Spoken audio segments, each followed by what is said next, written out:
Président Clément Kapotiti, bonjour. Monsieur Serge Ayaka, bonjour. Vous êtes le président de la Commission béninoise des droits de l'homme. Nous sommes aujourd'hui le 21 octobre et visiblement, cette date est d'une importance capitale pour vous. Non pas pour moi, mais avant tout pour tous les Africains.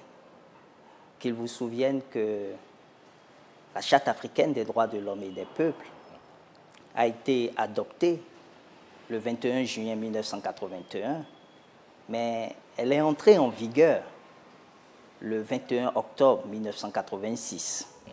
Et cette charte a prévu la mise en place d'un mécanisme, la Commission africaine des droits de l'homme et des peuples, qui a pris fonction avec l'élection de ses 11 membres en novembre 1987.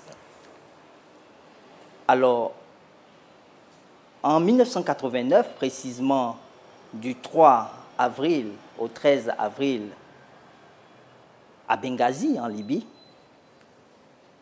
cette commission a adopté 3 premières résolutions. Et la première résolution, naturellement, demandait aux États africains, en commémoration de l'entrée en vigueur de la charte, de célébrer le 21 octobre de chaque année comme journée africaine des droits de l'homme. Mais également, une deuxième résolution a été prise qui invitait les États à installer des institutions nationales, locales ou régionales pour accompagner le travail de la Commission africaine des droits de l'homme et des peuples. Et troisième résolution d'une importance capitale, elle invitait les États africains à introduire dans leur législation nationale la Charte africaine des droits de l'homme et des peuples, c'est-à-dire, comme l'a fait le Bénin, comme l'a fait le Bénin en 1990, faire de cette charte partie intégrante de la loi fondamentale. Il était important pour nous, après près de 30 ans, de célébrer cette date et de rappeler à la mémoire de chacun, de chaque citoyen africain, et précisément béninois, que les droits de l'homme sont une quête perpétuelle et que le gouvernement du Bénin, l'État béninois, en instaurant une commission, une institution nationale des droits de l'homme pour l'aider dans son obligation de protection des citoyens, mais également de promotion des droits de l'homme, que l'État béninois a fait un grand pas. Un grand pas en ce sens qu'aujourd'hui, il y a une institution qui peut parler aux autorités, avoir une plateforme de dialogue permanent avec ces autorités en vue d'attirer leur attention sur les violations des droits de l'homme, mais également les encourager à faire mieux afin que les droits soient effectifs pour chaque citoyen. Tout ceci, alors même que sur le continent, les violations massives des droits humains se poursuivent et parfois même impunément. Oui, mais il faut reconnaître aussi que les États travaillent à effectivement remplir leurs obligations internationales, mais également travaillent au quotidien à améliorer les droits de l'homme. Vous savez, c'est une quête perpétuelle. Le chemin vers la liberté est un chemin assez long. Vous aurez à rencontrer des obstacles, des difficultés. Mais ce qui est important, c'est votre détermination à avancer. Et en créant une Commission africaine des droits de l'homme et des peuples, en instaurant une Charte africaine des droits de l'homme et des peuples, les États africains ont montré toute leur volonté. Maintenant, entre la volonté et la mise en œuvre effective de cette volonté, il y a souvent des obstacles. Le plus important, c'est de ne pas se décourager. Et d'ailleurs, chacun de nous a une responsabilité. Et cette responsabilité consiste d'abord à s'appréhender la Charte africaine des droits de l'homme et des peuples, à connaître ses droits, mais également à connaître ses devoirs. Cela est très important. Il ne revient pas forcément et seulement au seul État de promouvoir les droits de l'homme. Chacun de nous a une responsabilité. Et cela passe par une éducation. L'éducation aux droits de l'homme, l'éducation au civisme, l'éducation à l'amour de la patrie. Je dirais tout simplement l'éducation à l'amour de l'Afrique. une Afrique débarrassée de violence, une Afrique débarrassée de guerre, une Afrique débarrassée d'irresponsabilité, où chacun se rend compte que nous avons un rôle à jouer. Nous avons des droits à revendiquer, mais cela toujours dans le respect des lois de la République. Oui. Sur le continent, on sait que tous les pays ne disposent pas de ces INDH, les institutions nationales des droits humains. Qu'est-ce qui peut expliquer le fait que certains pays n'en soient pas dotés? En réalité, il faut faire preuve d'audace en tant qu'État pour installer ou instituer une commission ou une institution nationale des droits de l'homme chargée en réalité, de vous surveiller entre griffes, de s'assurer que votre rôle fondamental de protection des droits de l'homme est mis en œuvre. Il s'agit en réalité, quand nous parlons de protection des droits de l'homme en ce qui concerne l'État, d'amener l'État à veiller à ce que la violation ne survienne pas. Et si elle survenait, travailler à ce que justice soit rendue et que réparation soit faite. Ce qui arrive le plus souvent, et dans la plupart des cas, ce sont les personnes chargées de protéger ces droits qui les violent. Et donc, le travail à faire dans ce sens, comme je le disais, c'est d'amener tout un chacun à se rendre compte, effectivement, que lorsqu'un État a la volonté de se faire surveiller, cet État peut donner les moyens qu'il faut afin que l'institution soit. Les principes de Paris qui instituent les règles de fonctionnement et de mise en place d'une institution nationale des droits de l'homme exigent des États que cette institution soit véritablement indépendante, autonome, non assujettie à aucune autorité. Donc c'est de l'audace que d'installer une institution comme ça et de lui donner les moyens de fonctionner. Et lorsqu'un État arrive à le faire, il est de bon ton de le féliciter, de l'encourager, de l'amener à poursuivre. Car en réalité, les institutions nationales des droits de l'homme ne sont pas dans un devoir de revendication ni dans un droit de contestation. Ils sont là pour accompagner les États, pour accompagner l'État dans sa mission fondamentale de protection des citoyens. Vous demandez si tous les États l'ont institué. Certains États l'ont fait, la plupart des États l'ont fait. Je peux vous dire déjà que tous les États de la CEDEAO l'ont fait. Mais toutes ces institutions ne sont pas au même niveau. Parce que les principes de Paris ont cette exigence qu'il faut véritablement que dans le mode de désignation, des personnalités devant siéger dans ces institutions consentent véritablement une certaine indépendance, une certaine démocratie. Et donc, les Nations Unies essaient d'évaluer les institutions nationales des droits de l'homme dans chaque pays au regard des principes qu'elle a institués dans sa résolution 4834. Monsieur le Président, il y a quelques jours, vous avez transmis au chef de l'État, le Président de la République, le rapport sur l'état des droits de l'homme au Bénin 2019. Quel est l'état des lieux que vous-même, vous pouvez faire? Qu'est-ce qui ressort de ce rapport-là comme état des lieux, de la situation des droits de l'homme au Bénin? Je voudrais rappeler que cette transmission découle d'une disposition de la loi 2012-36 du 15 février 2013 qui crée la Commission béninoise des droits de l'homme. Et dans cette disposition, il est précisé à l'article 16 exactement que après la transmission aux institutions de la République, le président de la Commission en assure une large diffusion, présente le rapport devant le Parlement, suivi de débats. Le débat se fera à l'Assemblée nationale, mais ce que je peux déjà vous dire, en résumé, c'est que ce rapport met en exergue des efforts qui ont été faits par l'État béninois.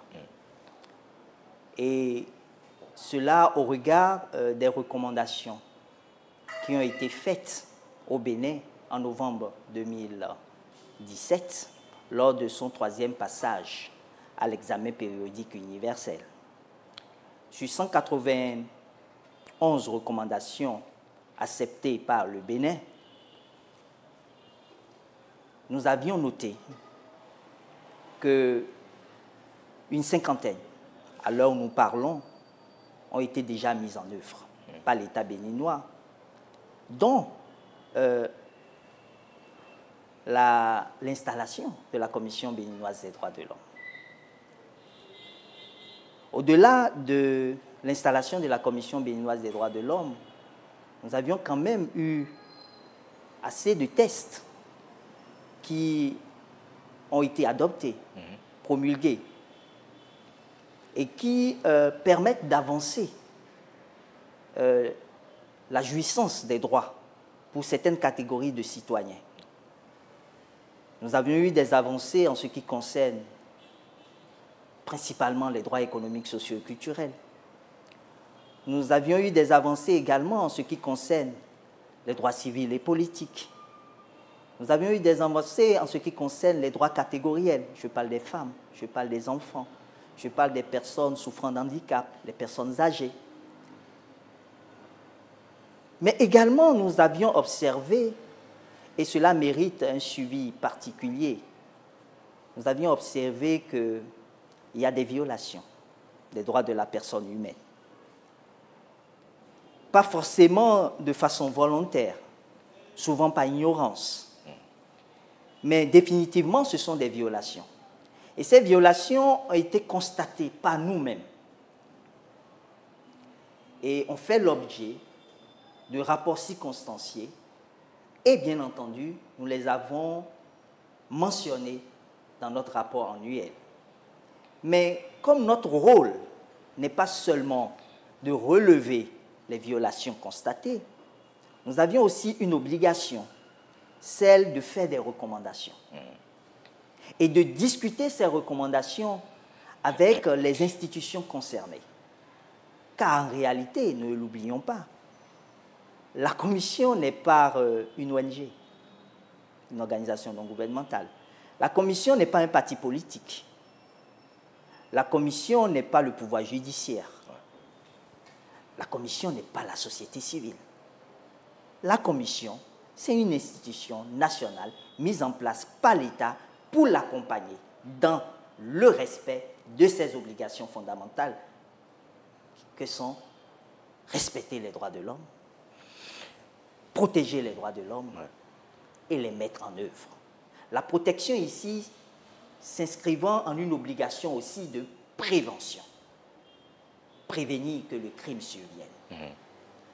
Et donc, dans ce rapport, nous avons fait un travail véritablement pédagogique. Nous avions constaté des avancées, nous avions constaté des reculs et nous avions fait des propositions. Et d'ailleurs, l'article 4 de la loi nous créant nous donne cette possibilité, entre autres attributions, de faire des propositions au pouvoir public sur tout test ayant des incidences sur les droits de l'homme. Et je voudrais vous signaler, et ça c'est une particularité de la Commission béninoise des droits de l'homme, que nous sommes la seule commission de l'espace africain où siègent 2 parlementaires. Cela montre la volonté du législateur béninois, de l'État béninois, à véritablement prendre en compte ce qui lui revient dans la promotion et dans la protection des droits de l'homme. Oui. Alors, 2 missions fondamentales, vous avez dit, la promotion ainsi que la protection. Et dans ce rapport, vous avez évoqué les femmes béninoises. En quoi est-ce que leurs droits sont-ils violés? Vous savez, les femmes, on les considère comme une catégorie assez fragile. Et aujourd'hui, les réalités béninoises, les réalités coutumières ne sont pas toujours en faveur de ces femmes. Vous savez, la Constitution du Bénin a posé le principe de l'égalité des citoyens. Mais il reste, si je prends juste le domaine de la famille, qu'il y a une grande différence entre l'égalité des citoyens et l'égalité dans le couple. Nous avions adopté, conformément à la Constitution du 11 décembre 1990, qui a été modifiée récemment en certains de ses articles, nous avions parlé de l'égalité entre l'homme et la femme. Mais cette égalité ne permet pas aujourd'hui aux femmes de participer normalement à la vie politique et à la vie publique. On a dû réviser cet article pour mettre une certaine disposition qui avantagerait la femme. Ce serait ce qu'on appelle une discrimination positive pour leur permettre d'accéder à certaines fonctions.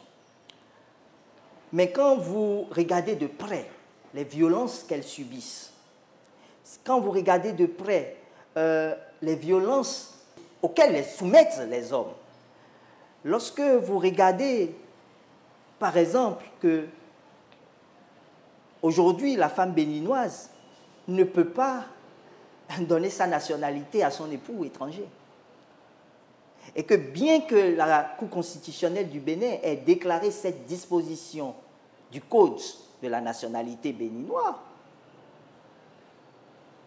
comme contraire à la Constitution, nous en sommes encore à cela aujourd'hui. Ce qui pénalise les époux étrangers de nos sœurs, de nos femmes, de nos filles. Les femmes aujourd'hui, au-delà de tout ce qu'on peut dire, sont encore marginalisées. Elles sont violées. Et elles subissent ce que nous appelons la double peine. Elles ne peuvent pas parler.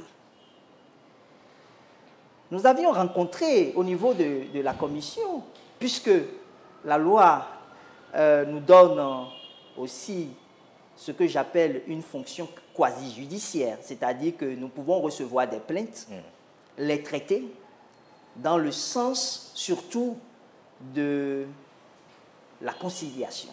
Nous recevons des plaintes ici où des femmes sont soumises à certaines conditions qu'elles viennent dénoncer. Ouais. Mais notre travail est plutôt de les accompagner. C'est un travail d'accompagnement afin que le problème soit réglé.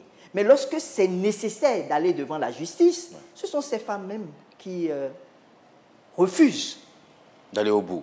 D'aller au bout du processus, parce qu'elles tiennent à leur foyer, elles tiennent à la famille, le regard de l'autre, le regard de la société les empêche parfois, bien qu'elles soient dans leur droit, de les revendiquer comme il se doit. Oui. Puisque vous parlez des femmes qui sont vulnérables, j'aimerais bien qu'on évoque également les enfants dont vous avez parlé tantôt. Chez les enfants, l'infanticide, ça continue. Les enfants qu'on exploite dans nos différents marchés, ça se poursuit encore. Qu'est-ce que la Commission béninoise des droits de l'homme peut faire pour ces enfants-là, les sortir de ces situations? Ou bien la Commission ne peut rien faire? La Commission peut faire beaucoup. Et ça passe déjà par les recommandations qui ont été faites par la Commission en ce qui concerne cette catégorie de citoyens que sont nos enfants. D'ailleurs, la première sous-commission de notre commission s'occupe exclusivement de la protection des enfants. Je voudrais rappeler que l'État béninois fait déjà beaucoup d'efforts dans ce sens. Mais il reste à accompagner l'État sur certains points. Le Bénin a adopté très récemment le Code de l'enfant. Et dans ce Code de l'enfant, il y a eu des avancées extraordinaires. Il s'agit de travailler à protéger les enfants véritablement. Et ça, c'est aux côtés de l'État. Nous ne pouvons rien faire en dehors de l'accompagnement des pouvoirs publics. Et pour cela, il faut que les pouvoirs publics comprennent effectivement qu'il y a l'intérêt supérieur de l'enfant qui doit primer en toutes choses. La Commission fera beaucoup de choses. Elle fait déjà beaucoup de choses auprès des pouvoirs publics pour que les droits de l'enfant soient véritablement respectés au Bénin.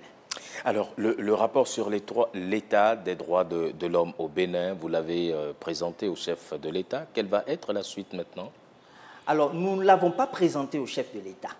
Nous l'avons transmis au chef de l'État. Nous l'avons transmis également aux autres présidents des institutions de la République. La suite, conformément à l'article 16 de la loi, c'est d'en faire une large diffusion, de le présenter devant le Parlement, représentation du peuple, où s'en suivra un débat. Nous avions fait les démarches dans ce sens et nous sommes attendus à l'Assemblée nationale pour présenter ce rapport, non pas pour que l'Assemblée le valide, non. Les principes de Paris sont très clairs là-dessus.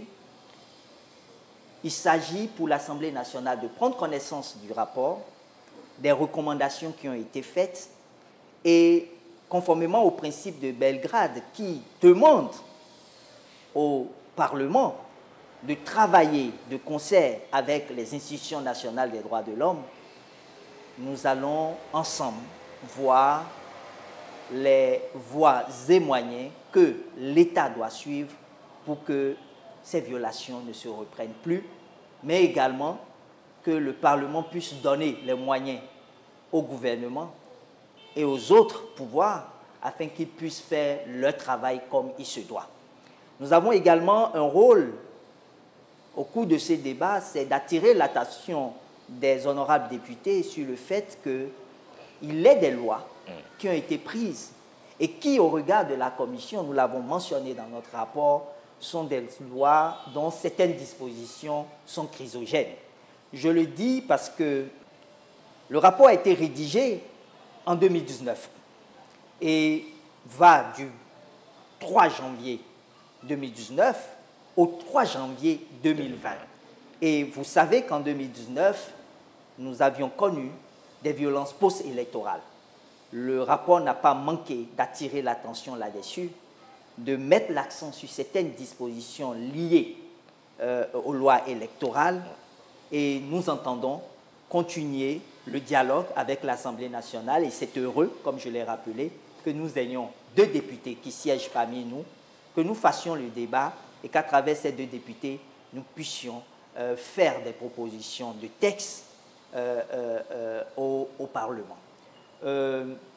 À l'Assemblée nationale, et c'est mon espoir, nous allons travailler à ce que s'installe une passerelle de dialogue permanent entre nous et les parlementaires qui sont au contact régulier du peuple afin que les endroits où nous n'arrivons pas à aller, ils puissent répercuter sur nous les informations qui pourraient nous aider véritablement à assumer notre fonction. Mais une chose est aussi importante, la question de l'éducation aux droits de l'homme.